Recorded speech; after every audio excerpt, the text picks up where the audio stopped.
Oi pessoal, hoje nós vamos falar sobre a evolução do SARS-CoV-2 sob uma perspectiva da bioinformática estrutural.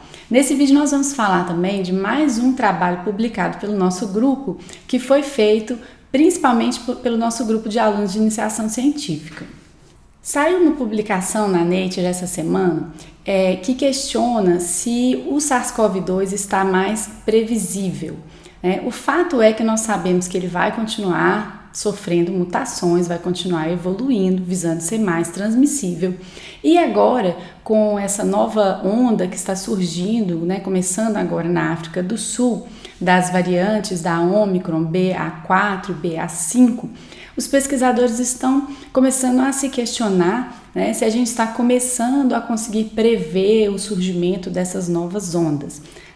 Então tem essa publicação, essa imagem que a gente mostra desse artigo, esse artigo curto que saiu na Nature, em que já se fala dessas novas variantes BA4 e BA5 e que, segundo este gráfico, elas estão já substituindo a Ômicron BA1 e BA2 na África do Sul. A gente pode ver ali a partir do mês de abril, março e abril, elas vão se tornando ali cada vez mais, cada vez ocupando um percentual maior ali no país.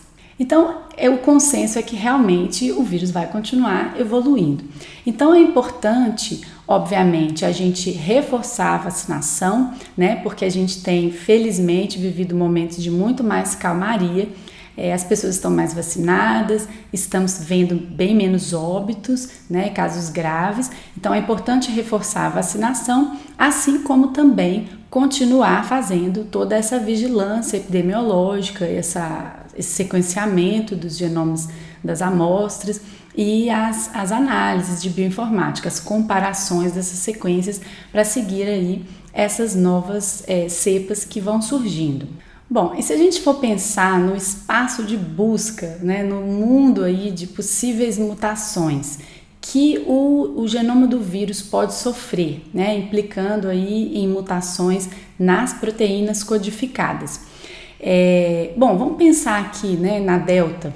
A Delta foi uma variante que teve aí duas mutações importantes na proteína Spike, que é aquela proteína que faz interação com a proteína da célula humana, o receptor humano, e também com os anticorpos. Então, essa proteína é o principal alvo das vacinas.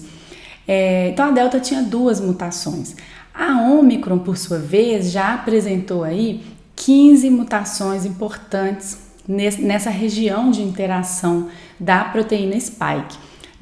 Então, se a gente pensar que na interface entre a proteína Spike e essa proteína receptor humano, e também a interação da Spike com os anticorpos, que essa região tem ali em torno de 200 resíduos de aminoácido, imagine o seguinte: existem 20 aminoácidos comumente encontrados nos seres vivos, não é mesmo?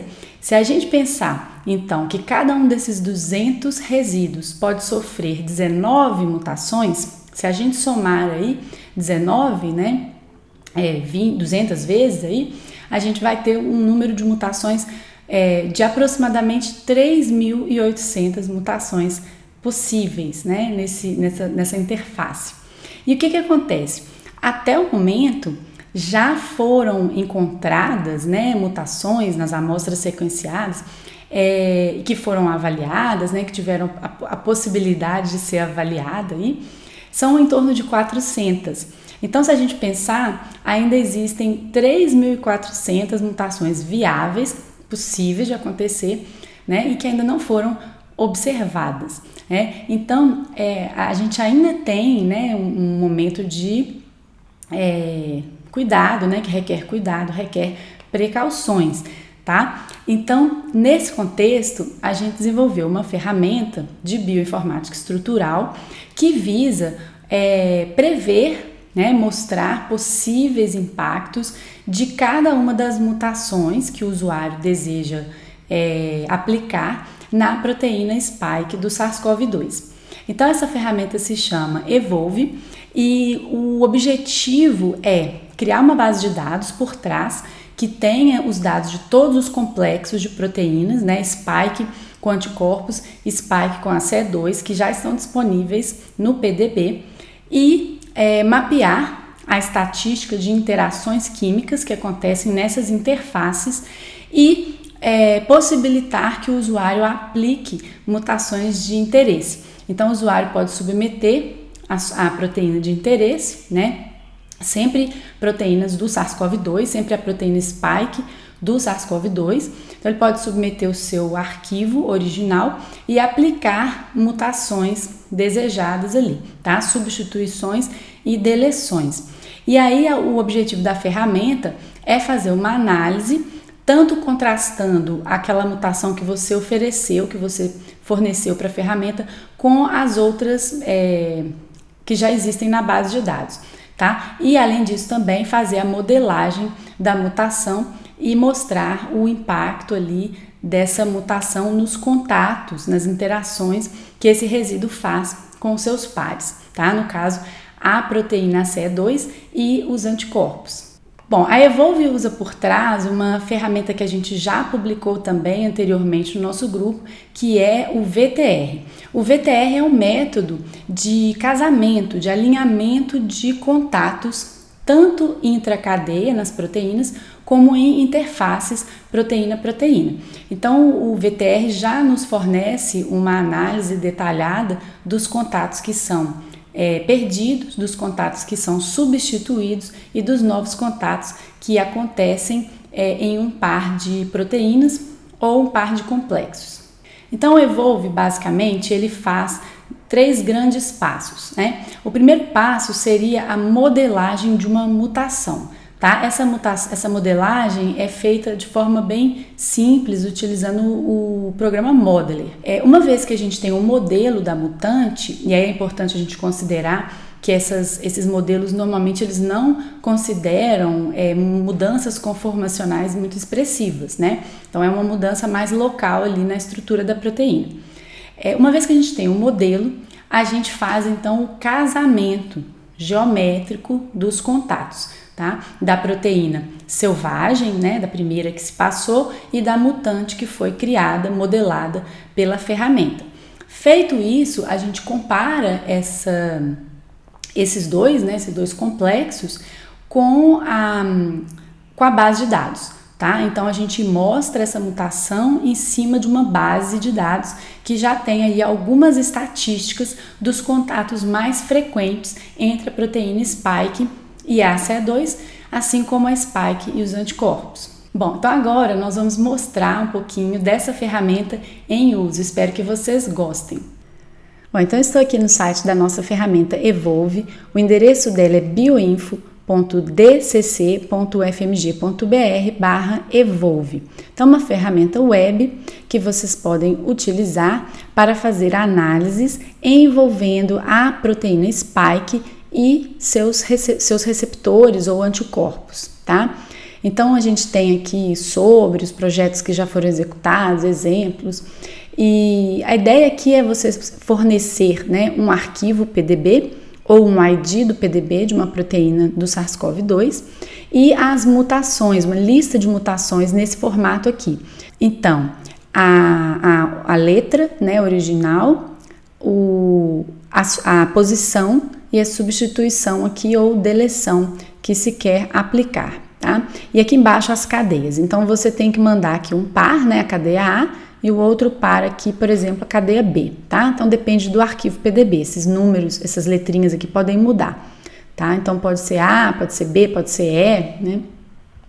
E aqui a gente pode adicionar pares adicionais de cadeia, tá? Então, eu vou analisar a interação de A com B, mas também quero analisar a interação de A com C, tá? Então, isso pode ser feito.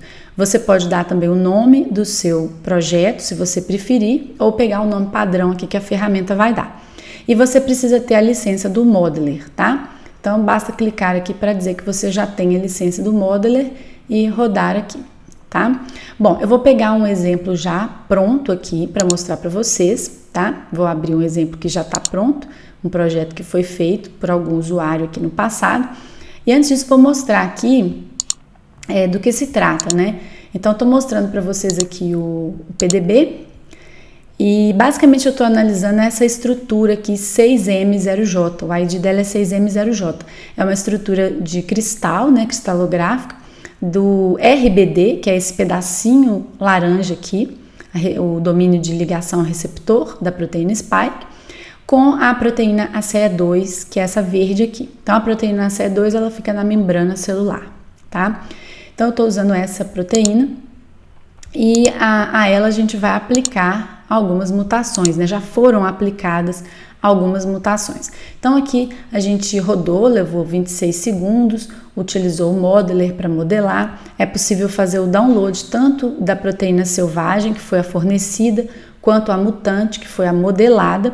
Aqui embaixo a gente mostra as mutações que foram solicitadas, tá? Então, na cadeia E, foi pedida a mutação do resíduo 138 para uma tirosina. Essa mutação foi aplicada? Não. Por quê? Porque a proteína que foi fornecida como entrada, a 6M0J, ela não tinha esse resíduo, tá? Ela não é a proteína spike completa, ela é só um pedacinho. Então, nesse caso aqui, só 3 mutações foram aplicadas, que foi a 484 para uma lisina, a 417 e a 501 aqui para uma tirosina, né? Aqui foi treonina. Então, como a gente passou uma região reduzida da proteína, um pedacinho pequeno, então nem todas essas mutações foram aplicadas. Eu mostrei isso aqui só para exemplificar para vocês, tá? Então, quando você coloca mutações que não existem, resíduos que não existem, as mutações não serão aplicadas, tá? Bom, então aqui a gente tem, né, 58 casamentos de contatos. Essa aqui é a métrica do VTR, né, que é uma métrica de distância, então foi bem pequenininha, 0,04 angstroms. A cadeia que eu casei, né, que eu busquei contatos foi a E com a A. Então, basicamente, foi o RBD com a CE2, tá?